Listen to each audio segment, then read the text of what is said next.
제 옆에 계시는 분은 양곤석 예레미야 성공회 신부님이십니다. 항공대학교를 졸업하시고 한신대학교 그리고 영국 버밍엄 대학교에서 공부하셨으며 전공은 성서 해석학, 성교학입니다.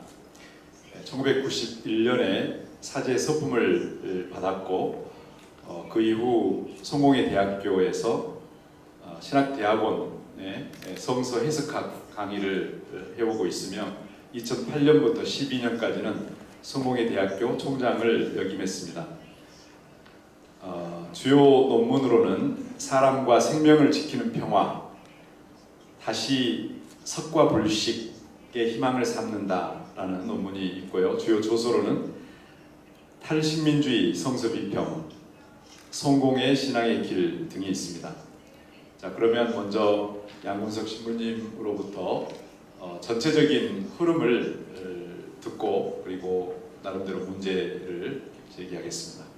네, 어서 오십시오. 예, 소개받은 양곤석입니다. 저한테 15분만 하라고 했는데 그래서 사실 뒷부분만 제가 읽을 생각을 했는데 요약을 조금 아무래도 하는 게 좋겠다는 게 우리 대학원장님의 생각이었습니다. 그래서 제가 좀 시간을 조금 더 쓰겠습니다. 그래서 제가 나눠준 자료, 이렇게 별지 자료가 있는데요. 이 별지 자료의 두 번째 요약 종합 부분을 여러분들에게 이제 좀 상기시켜 드리라는 입장에서 아마 하라는 말씀인 것 같은데, 사실은 제가 원고만 보고 해서 얘기를 오늘 듣다 보니까 좀 더 이해가 더 많이 깊어졌어요. 그러니까 요약에 조금 오류도 있고 또 제 의도에 따라서 필요한 것만 골랐기 때문에 아마 발제자분들께서 좀 섭섭하신 부분도 있을 거라고 생각합니다. 어쨌든 빠른 속도로 좀 스킵해가면서 읽어보겠습니다. 순서는 일본 분들 두 분의 발표를 먼저 요약을 했고, 그 다음에 한국 분들 두 분, 그 다음에 마지막으로 임지연 선생님의 글을 정말 필요한 부분만 뽑아놨습니다. 제가 한번 말씀드리면, 우선 미요시 치하루 수녀님의 글 기억의 연대를 목표로 한일 카톨릭 교회 100년은 이문희 대주교님의 글을 말을 인용하면서 시작을 합니다. 제가 보기에는 이 말을 조금 더 심도 깊게 생각해야 되지 않겠나 하는 생각을 했습니다. 거기에 어떤 초국적인 주체에 대한 얘기를 하고 있는데 이 얘기가 조금 더 깊이 고려됐으면 좋겠다. 그리고 그 부분이 저한테는 인상적이었다, 이런 말씀입니다. 그 다음 패러그램을 보면 식민주의 역사와 관련된 한일 가톨릭 교회의 역사에 대한 수녀님의 성찰은 3.1 운동 시기에서 시작을 해서 가장 최근 한일 주교 교류에 이어지기까지 과정을 짚어가고 있습니다. 수녀님은 이 성찰을 통해서 두 가지 평가를 보여준다고 생각했습니다. 하나는 한일 가톨릭 교류의 과정은 역사에 대한 공통된 인식, 곧 기억의 연대를 심화하는 과정이었고, 다른 하나는 한일 가톨릭 교회의 교류가 그 주체와 관심 면에서 한일 간의 관계를 넘어 동북아 전체의 지평으로 확대되어 왔다, 이런 평가를 했습니다. 그러면서도 수녀님의 기억의 연대라는 측면에서 보면 좀 냉정하게 평가할 부분이 있다고 보실 것 같습니다.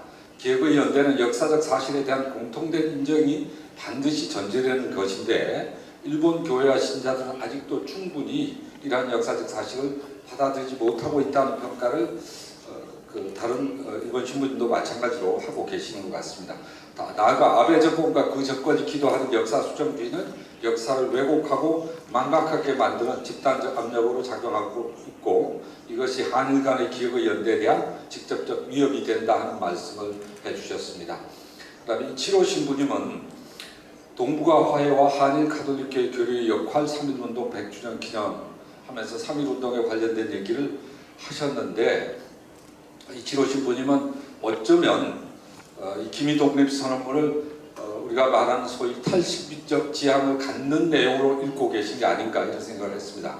인류의 보편적 가치를 위해서 식민주의의 극복을 말하는 방식, 식민주의자들이 가지고 있는 국가주의적, 군국주의적, 전체주의적 집단의식에 호소하는 방식도 아니고, 피식민자들이 흔히 보여주는 폐쇄적 민족주의에 기대지도 않고 인류 보편적 가치에 호소하는 이 정신을 이어받아야 된다는 생각을 가지고 글을 쓰셨다, 이런 생각을 했습니다. 또 이치로 신부님 역시 식민주의 시대, 그리고 한국의 민주화 운동 시기, 그리고 지금에 이르기까지 한일 가톨릭 교류의 역사에 대해서 성찰하시면서 하지만 여기서 또 말씀하시는 게 사실 이번 교회 내에 큰 변화를 이루어내지 못했다, 이런 말씀을 해주십니다.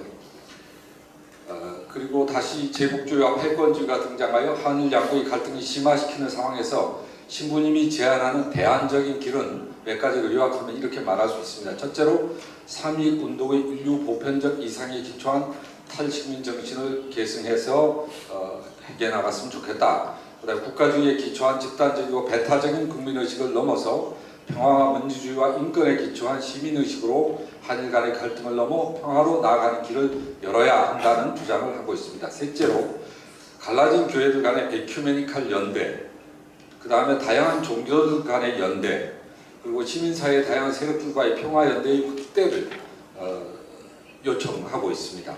마지막으로 이런 모든 노력을 통해서 한일 양국이 65년 한일 기본 조약과 청구권 협정을 대체할 수 있는 새로운 어떤 국가 간의 틀이 만들어졌으면 좋겠다, 이런 희망을 내보이고 계십니다. 최용균 신부님의 글은 동아시아 평화를 향한 한일 가톨릭 주교단의 도전이라는 제목으로 한일 간의 갈등 상황에서 한일 가톨릭 교회 주교단의 교류 역사를 평가하고 있습니다. 전체적으로 평가하고 있는데, 제게 흥미로웠던 부분은 이 소위 말해서 현재의 상황에 대한 평가였습니다. 한마디로 65년 체제와 95년 체제가 붕괴되었다, 파산났다라는 평가를 아마 권혁태 선생 글이나 이런 걸 통해서 말씀하시는 것 같은데, 이게 말하자면 지금까지 국가 간의 역사적 화해 노력의 틀이 수용할 수 없는 문제가 제기되었다라고 읽을 수 있다고 봅니다. 뿐만 아니라 동북아에서 국가 간의 패권 경쟁이 격화되는 상황은 국민국가의 정부들이 주도하는 연대와 제국 중심의 연대가 이미 동력을 잃었다라고 평가하고 있습니다.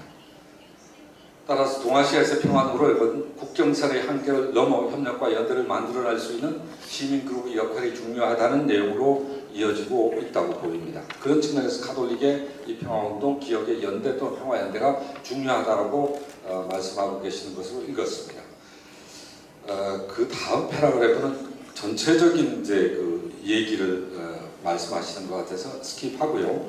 결론에서 신부님은 한일 교류가 동아시아 시민 평화연대 곧 초국적 시민운동과 민주주의의 모델이 되고 있다고 평가하고 있으며, 나아가 복음화의 새로운 실천 형태이고 그것이 곧 가톨릭의 성사적 신학의 세속적 정치 실천 형태로 나타나는 것이다 라고 평가하고 있습니다. 비록 충분한 검토와 토론이 시도되지는 않았지만 한일 교류 미래를 위해서 신부님이 생각하는 방법론은, 첫째는 국민국가가 제공하는 정신적 물질적 한계를 넘어서는 관계와 실천에 대한 지향을 분명히 보여주고 계시다. 둘째는 요한 갈통의 입을 빌어서 말하는 소위 대화에 대한 강조라고 볼 수 있습니다. 박 신부님의 글은 읽기가 좀 쉽지가 않았습니다. 어쨌든 간에 보면 신부님도 문제인식은 유사하다고 생각을 했습니다. 그래서 신부님의 그 요약 부분은 세 번째 단락으로 넘어가시면, 신부님의 관점에서 보면 현재 갈등의 뿌리는 식민주의가 자행한 역사적 부정의에 있습니다. 그런데 이 역사적 부정의는 범죄와 그 범죄의 실행자인 가해자가 현재 완전히 결합된 형태로 살아있지 않으며, 피해자 측면에서도 범죄로 인한 폭력의 피해자가 지금도 살아있어서 직접적으로 그 폭력과 피해 사실이 가시적으로 결합되어 있는 경우도 있지만, 많은 경우 세도를 가로지는 간접적인 피해의 문제가 된다는 점을 이행기 정리에서 말하고 있습니다. 그런데 저는 신부님은 조금 이것이 그럼에도 불구하고 채무의 이름으로 연속된다는 말씀을 하셨는데, 제가 보기에는 오히려 반대 측면도 볼 수 있다. 우리가 조금 더 다르게 이해할 수 있는 측면이 있다. 역사적 부정의에 대해서 우리가 대화하는 상대를 그냥 어떤 가해자로 일반화하지 않을 수 있는 계기도 이 안에 보여진다, 이렇게 생각을 했습니다. 어쨌든 그렇게 보면서 얘기가 되고 있고요. 그 다음 패러그래프 그냥 읽겠습니다. 역사적 부정의와 갈등을 해소하는 문제와 관련되는 것이 이행기 정의의 문제인데, 박 신부님은 자유주의적 평화 모델을 이해하는 이행기 정의로는 소위 국가 간의 법적인 무슨 체제를 만든다든가 이런 문제인데, 이걸로는 안 된다라는 입장을 분명히 보여주셨습니다. 윤리의 문제이고 식민주의 역사의 부정의로 인한 유산이 현재의 부정의와 관련되어 있다는 점에서 훨씬 더 포괄적인 화해가 필요하다는 입장을 보여주셨습니다. 그걸 또 이렇게 표현하셨는데, 이 말에도 저는 의미가 있다고 봤습니다. 정치와 종교가 만나는 지점에서 이렇게 정치와 종교가 만나는 차원에서 이행기 정의란 교회의 전통과 신학이 말하는 화해입니다. 화해를 통한 정의의 실현을 폭력으로 인해서 왜곡되고 훼손된 관계의 회복에 있습니다. 그러므로 화해가 말하는 정의는 법적 책임과 의무를 정하는 것은 끝나지 않고 역사적 부정의가 야기한 상처를 끊임없이 보살피고 성찰할 것을 요구하는 겁니다. 어쩌면 대단히 사목적이고 목회적인 차원을 포함한다고 저는 생각을 합니다. 이게 우리가 공통된 역사인식이라고 말했던, 소위 우리가 말하는 대화의 전제라고 말했던 것에 대해서 조금 더 깊이 다르게 생각할 수 있는 계기도 준다고 저는 생각했습니다. 식민주의 역사에서 초래된 역사적 부정의를 해소하기 위한 이행기적 정의의 실현을 신학적 종교적으로 이해된 화해의 노력으로 이해하면서 박 신부님 이 과정에서 역사적 상처와 희생자적 관점을 잃지 않게 지켜주는 것이 기억이라고 보고 기억의 윤리, 기억의 연대, 기억의 공동체 등을 말씀하고 있습니다. 그것도 이제 그 정도 읽고 넘어갔고요. 이러한 역사적 공통된 인식, 기억의 연대라는 말이 갖는 의미를 보다 깊이 이해하는데 신부님의 기로 많은 도움을 줬습니다. 어쨌든 넘어가겠습니다. 이런 네 분의 발표를 보면서 서로 어떻게 미리 대화를 하였는지는 모르지만 저는 임지연 선생님 글하고 많은 연관성을 보여주고 있었다라고 생각이 들었습니다. 그래서 임지연 선생님 글은 거의 그냥 제가 필요한 부분만 발췌를 했습니다. 이 글은 훨씬 더 이것보다는 풍부하지만 필요한 얘기만 했습니다.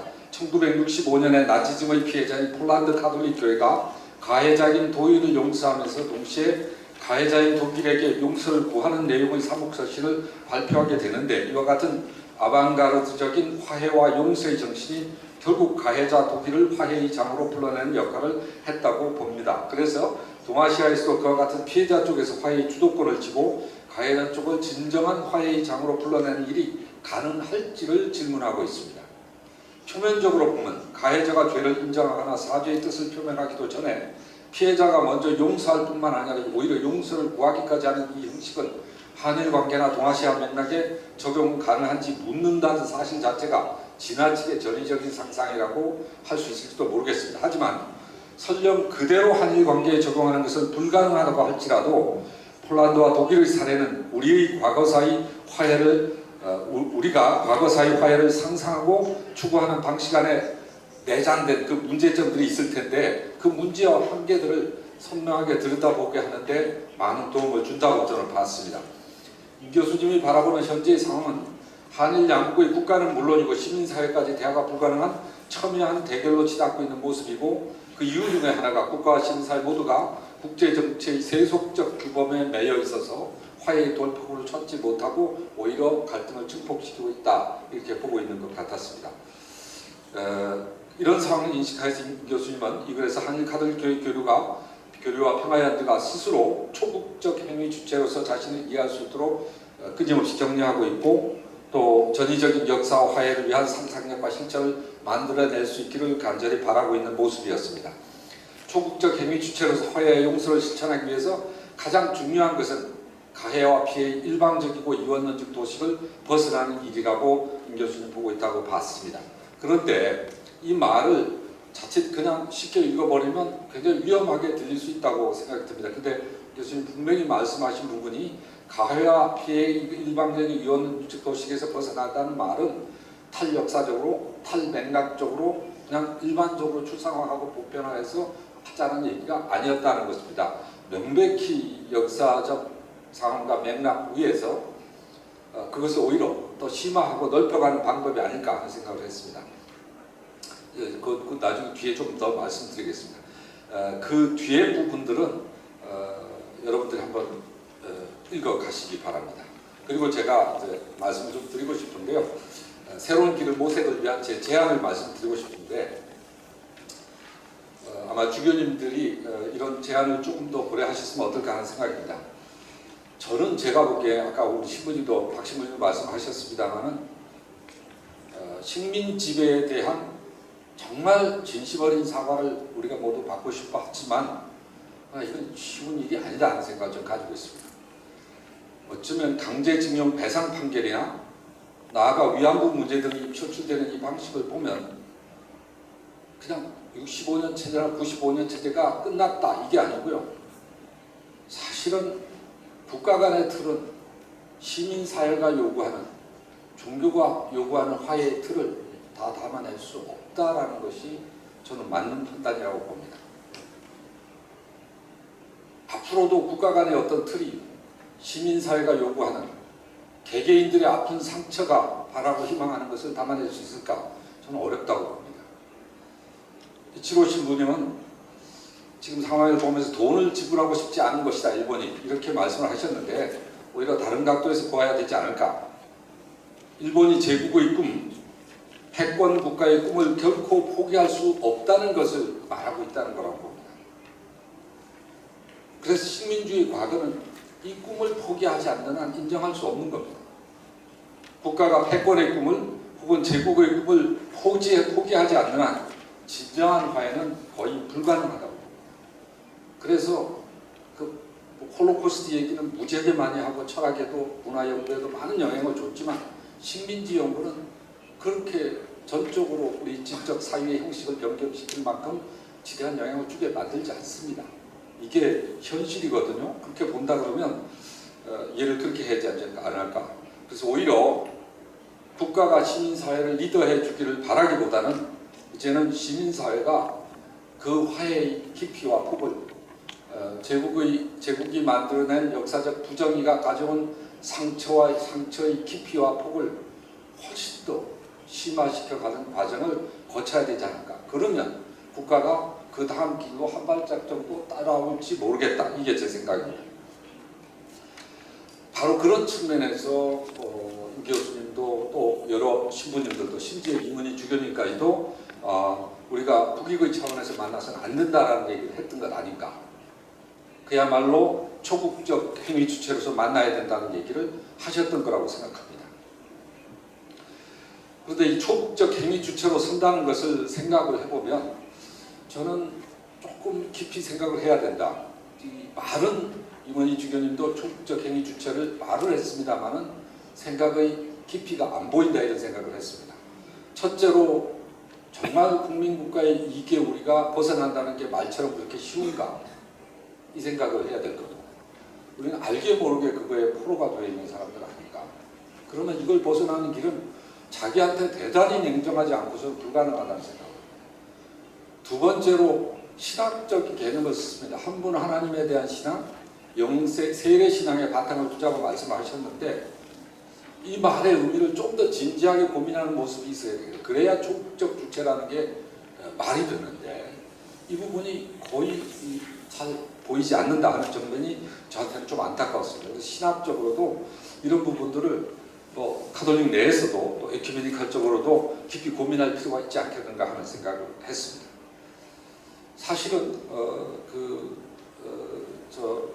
이미 여러분들이 아시는 미로슬랍 볼프 같은 사람들, 동부 리투아니아인가 크로아티아 분이죠. 그죠? 크로아티아 분이고 지금 예일에서 평화 윤리 이런 걸 가르치고 계시는데 이분 굉장히 재미있는 표현을 두 가지를 하죠. 하나는 뭐냐면 카톨릭 퍼스널리티, 카톨릭 포린네스라는 말을 썼어요. 여기서 카톨릭 포린네스는 카톨릭적인 이방인성 이렇게 얘기할 수 있겠죠. 이거는 자기 자신의 문화와 자기 자신의 정치 질서에 대항하는 카톨릭 신자 또는 기독교 신자의 태도를 말하는 거예요. 우리가 좀 더 사회학적인 용어로 얘기하면 자기가 속한 공동체에 대한 충분한 비판적 거리를 항상 유지하라는 얘기하고 같은 겁니다. 그러니까 가장 충성하면서도 동시에 가장 비판적 거리를 냉정하게 유지할 것을 요구하는 정신이 카톨릭 포린데스입니다. 두 번째가 이제 소위 카톨릭 퍼스널리티인데 이 카톨릭 퍼스널리티를 이 사람이 말하는 것은 뭐냐면 이렇게 표현합니다. 동시에 뭐냐면 타자와 차이를 인정할 뿐만 아니라 인정하는 정도는 안 된다. 그 타자와 그 차이가 다름이 우리를 변화시키는 과정을 만들어낼 수 있는 사람이에요. 그래서 뭐냐면 사람은 우리가 자아를 이해할 때 자기 자신을 타자와 차이와 다름들을 결합시키는 중심이 아니라 그 차이들을 표현해내고 드러내는 공간이 되게 만들어야 돼요. 컨테이너라고 말했습니다. 센터가 아니고 이런 표현들 같은 것들이 지금 발전되고 있다. 그렇다면 소위 초국적 행위 조치로서 우리를 만들어가는 과정에 이런 표현들이 훨씬 더 깊이 연구돼야 되지 않을까 하는 생각을 했습니다. 두 번째로 기억의 연대는 어떻게 이루어지는가? 식민주의 역사가 야기한 상처와 갈등을 기억한다는 것은 어떤 것인가? 많은 발표자들이 공통의 역사인식을 말하고 있습니다. 역사적 사실의 인정이 기억의 연대를 위한 출발점이 된다고 말합니다. 그런데 여기서 말하는 역사적 사실은 어떤 사실일까? 우리가 알고 있는 역사적 사실이 역사적 사실의 전부일까? 우리가 알고 있는 역사적 사실의 측면들이 그 사실의 모든 측면들을 다 포함한다고 할 수 있는가? 일본 측 발표자들은 일본 가톨릭 교회 신자들이 역사적 사실을 쉽게 받아들이지 못한다는 사실을 계속 말하고 있습니다. 그리고 국가주의고 패권주의적 역사, 왜곡, 수정주의가 이걸 더 어렵게 만들고 있다고 이렇게 얘기합니다. 왜 그렇게 역사적 사실을 받아들이기 어려운가? 그리고 우리가 알고 있다고 가정하는 역사적 사실은 정말로 사실의 전부일까? 이런 질문을 하다 보면 우리가 말하는 역사적 사실 인정이라는 말이 정당한 표현일까 하는 의문을 갖게 됩니다. 그 말의 의미가 그렇게 확정적으로 말할 수 있는 내용인지 매우 의심스럽습니다. 역사적 사건이 없었다는 얘기를 하는 게 아닙니다. 굉장히 뭐냐면 우리식으로 소화된 사실을 얘기하고 있는 것 아닌가 이 얘기입니다. 화해는 역사적 기억을 망각하는 것이 아니라 기억을 위한 공간을 만들어가는 과정입니다. 예를 들어 신학자들은 기억을 의미하는 메모리라는 영어 표현을 또 다른 영어 표현인 마인드풀네스와 이 마인드풀네스의 합의를 갖고 있다고 설명합니다. 마인드풀네스는 한쪽으로 보면 상대방을 향해서는 온 마음을 다해서 듣는 행위입니다. 그 다음에 또 다른 한쪽으로 보면 정말 카톨릭적인 겁니다.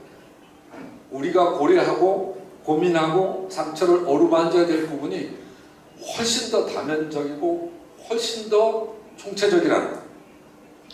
그래서 화해를 위해서 기억의 연대를 만들어 간다는 것은 그냥 윤리적 책임이나 의무감만으로 되는 것이 아니라 자기 자신과 상대방이 연루된 역사적 관계를 끊임없이 새롭게 이야기하고 기억하려는 노력이어야 합니다. 조금 더 달리 표현하자면 기억의 망각이나 왜곡이 아니라 기억의 깊이와 넓이를 더해감으로써 끊임없이 자신의 기억을 치유해 나가는 과정이 되어야 할 겁니다. 화해를 향한 제가 말씀드리고 싶은 부분 중에 하나는 민족주의 서사들을 읽다 보면 얼마 전에 그런 얘기 스리랑카에서 오신 분한테 들었습니다. 스리랑카에 타밀하고 싱할이 있지 않습니까? 원래 싱할의 장군을 타밀 사람이 하기도 하고 타밀의 장군을 싱할 사람이 하기도 했대요. 근데 수십 년 싸우면서 완전히 순수한 역사 얘기를 만들었대요. 그래서 싱할은 처음부터 지금까지 싱할 사람들만의 역사고 싱할 사람들만의 싸움으로 만들고 타밀 사람들은 또 타밀 사람들의 얘기로 만들었대요. 그렇게 본다 그러면 우리가 갖는 사실에 대한 인식이라는 것이 우리가 좀 재고해볼 필요가 있다 이런 생각을 자꾸 하게 됩니다. 화해를 향한 기억의 연대를 단순히 이미 정해진 사실을 계속 기억하는 일이 아니라 끊임없이 기억을 치유하는 과정에 참여하는 것이라고 본다면 끊임없이 새로운 언어를 발견해가는 과정이면서 동시에 새로운 관계로 나아가는 과정입니다. 다시 말해 새로운 이야기와 실천을 만들어가는 과정이라고 봅니다. 상대의 이야기에 훨씬 더 깊이 기울이면서 역사적 사실의 다양한 측면들에 대해서 깊이 조명해보는 일을 하지 않는다면 역사적 부정의가 나에게뿐만 아니라 상대방에게도 만들어낸 상처와 아픔의 다양한 측면들을 발견하고 이해하지 못한다면 기억의 연대는 불가능합니다. 식민주의 가해를 경험한 우리의 이야기와 군국주의 억압을 경험한 그들의 이야기가 만나는 자리에서 기억의 연대는 훨씬 더 힘을 얻을 수 있지 않을까 생각합니다. 한일 가톨릭 교회 교류의 역사적 사실의 인식이 모든 평화 노력의 역사 사실이지 모든 평화 노력의 전제라고 얘기해왔지만 과연 우리가 기억의 연대를 위해서 상대방의 이야기와 상처를 얼마나 알고 있을까? 정말로 기억의 연대를 만들어가기 위해서 우리가 무엇을 새롭게 듣고 새롭게 품어야 하는 것인지 생각해 보아야 한다고 생각했습니다. 그다음에 가해와 피해의 이원론적 이해를 극복하기 위해서 우리는 무엇을 해야 할까? 임지열 교수님의 이제 말을 생각하면서 모두가 용서하면서 용서를 구해야 하는 입장이다. 모두가 가해자이면서 피해자이고 피해자이면서 가해자이다 이런 생각을 또 가질 수 있고, 그다음 박상훈 신부님의 글을 통해서도 또 이지아 선생님 글을 통해서도 이 소위 범죄의 사실과 그 범죄를 화해시키려는 사람들 사이의 관계를 너무 그 일방적이고 이론적으로 보지 말자는 생각을 읽을 수 있었습니다. 가해와 피해의 이원론은 일방적으로 한쪽을 악마화할 수 있는 태도입니다. 개인적이고 집단적인 욕망이나 두려움 때문에 타자를 악마화하거나 열등한 것으로 취급하거나 낙이 찍으려 하는 태도는 바로 그게 식민주의적 관계의 전형입니다. 가해와 피해를 이원론적으로 갈라내는 태도는 가해자 쪽에 속한 사람들과 피해자 쪽에 속한 사람들 각각의 인격에 가해진 상처와 아픔을 무시하면서 일반화하려는 태도입니다. 그런 점에서 가해와 피해의 이원론은 역사적 사실을 가장하지만 탈역사적이고 탈맥락적입니다. 오히려 가해와 피해의 이원을 극복한다는 것은 일방적 의사전달의 관정이 아니라 상대방이 나를 향해서 도전해오고 나를 변화시킬 가능성을 여는 것입니다. 탈역사와 일반화를 거부하면서 각각의 개별 인격들이 내가 세운 개념이나 정태의 울타리를 향해서 도전할 수 있는 가능성을 열어주는 것입니다. 일본 군국주의 일본적 피해와 희생은 또 얼마나 많을까? 그리고 그들은 우리를 향해서 무슨 말을 할까? 그리고 우리가 만들어놓은 가해와 피해 이원론의 덫을 어떻게 평가할까? 이런 생각들을 하면서 좀 했으면 좋겠다 하는 생각을 했습니다. 그다음 화해는 어떤 화해를 우리가 얘기하고 있는가? 신학의 화해 이해는 굉장히 포괄적입니다. 정치적, 경제적, 사회적 차원은 물론이고 심지어 영적 차원까지를 포함합니다. 뿐만 아니라 신학이 말하는 수직적, 수평적 차원은 어제 우리 이제 발표하는 과정에서 진보, 보수 뭐 이렇게 얘기를 하는 쪽이 됐습니다만 저는 그 뒷부분만 읽겠습니다. 신학은 화해의 수직적 차원과 수평적 차원을 동시에 얘기합니다. 십자가를 통한 하나님과 인간 사이의 수직적 화해를 이야기하면서 동시에 하나님을 화해하시는 그 사람이 결국은 인간 사이의 수평적 화해를 가능하게 한다고 봅니다. 수평적 화해가 없는 수직적 화해를 말하는 것은 하나님의 가톨릭적 사랑에 대한 전적인 몰이에요. 수직적 화해가 없는 수평적 화해는 참다운 화해가 아니라고 보는 것이 기독교적인 생각입니다. 참다운 화해는 과거의 회기가 아니기 때문입니다. 아니면 고정된 화해의 틀에 묶이는 게 아니라고 보기 때문에 수직적 화해는 영원히 계속돼야 됩니다. 새로운 관계로 나아가는 것이 화해라고 보기 때문에 이 새로운 관계 안에서 새로운 만남을 향해 가기 위해서는 수직적 차원과 수평적 차원은 끊임없이 있어야 됩니다. 끊임없이 우리 스스로의 한계를 초월해 나갈 수 있는 가능성을 열어놓지 않는 화해의 얘기는 위험합니다. 희생자 혹은 피해자 쪽이 먼저 화해 용서 이니시아티브를 취하는 일이 가능한가? 직접적으로 임지연 선생님이 묻고 있는데 65년 폴란드 카톨릭 교회가 취했던 것과 같은 한일 관계 같은 일이 한일 관계나 동아시아에서 일어날 수 있을까? 한국의 카톨릭 교회가 일본이라는 국가를 향해서 혹은 전쟁에 가담했던 기업을 용서하거나 그들로부터 용서를 구하는 일이 가능할까? 국가나 집단들 사이 관계에서 이것은 결코 쉬운 일이 아닐 것입니다. 식민주의에서 야기된 역사적 상처를 생각해보면 피식민지 희생자들과 제국 권력 사이의 화해란 피식민자들이 식민적 관계를 청산하려는 강력한 의지가 있어야 됩니다. 우리가 또 다른 제국이 되려는 의지를 가지고 있는데 화해하겠다. 그러면 안 되는 거죠. 우리도 그걸 극복해야지만 가능한 거죠. 그 다음에 뭐냐면 동시에 뭐냐면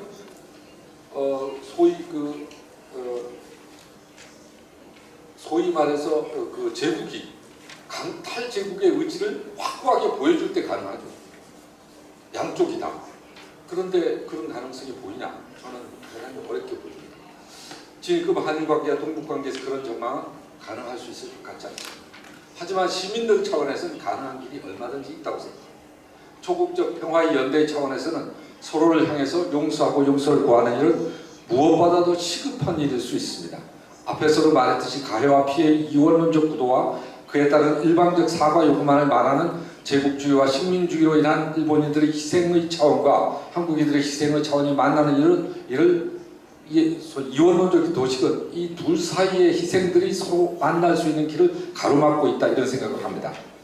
시민들 끊임없이 그래서 뭐냐면 국가주의적 서사나 민족주의적 서사에 말려 들어가게 하는 구실을 하고 있다 이렇게 봅니다.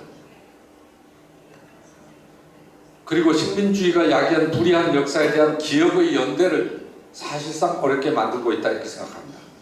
일본 군국주의와 2차 세계대전은 한국과 일본의 시민들의 입장에서 보면 그 희생의 크기는 다를지라도 양쪽 모두를 향해서 다 같이 엄청난 고난과 희생의 경험일 수 있습니다. 이 경험이 탈군국주의적이고 탈식민주의적 평화연대를 위한 자원과 힘이 되기보다는 오히려 군국주의 부활을 위한 힘이 되고 있다면 그것은 아마도 과거 역사를 말하는 우리의 방식에 문제가 있는 것이라고 말할 수 있을 겁니다.